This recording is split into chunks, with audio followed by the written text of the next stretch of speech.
निडरता। एक अपराधी को फांसी की सज़ा मिलने वाली थी।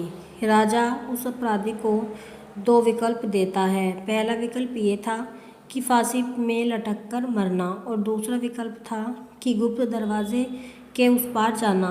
लेकिन किसी को पता नहीं था कि उस गुप्त दरवाजे के उस पार क्या है।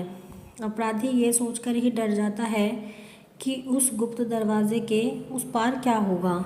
उसने सोचा, क्या पता जंगली जानवर हो सकते हैं, जहरीले सांप हो सकते हैं। इस डर की वजह से उसने इन दोनों विकल्प में से फांसी पर लटक कर मरने का विकल्प चुना।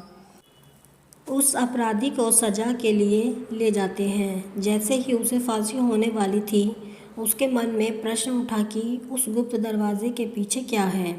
उसने राजा से पूछा कि आखिर उस गुप्त दरवाजे के पीछे क्या है। राजा मुस्कुराए और बोला, मेरे दोस्त, उस गुप्त दरवाजे के पीछे तुम्हारी आज़ादी थी। हम हर कैदी को मरने से पहले ये विकल्प देते हैं, लेकिन इस डर से कि उस गुप्त दरवाजे के पार क्या होगा, हर अपराधी फांसी ही चुनता है।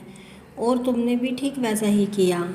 अगर अपराधी ने निडरता से दूसरा विकल्प चुना होता तो आज उसे फांसी की सज़ा नहीं होती, लेकिन उसके डर ने उसके आगे नहीं बढ़ने दिया। हम सभी भी इस अपराधी की तरह कई सारे गलत फैसले अपने डर की वजह से ले लेते हैं और बाद में पछताते हैं।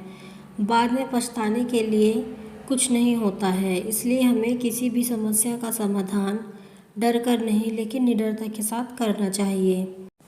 डर की वजह से ही हम अपनी ज़िंदगी के कई सारे अच्छे मौके गंवा देते हैं और यही डर हमें आगे बढ़ने नहीं देता है।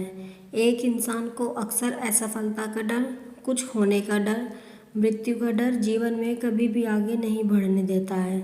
इसलिए हमें डर कर नहीं बल्कि निडरता से अपनी ज़िंदगी में आगे बढ़ते रहना चाहिए।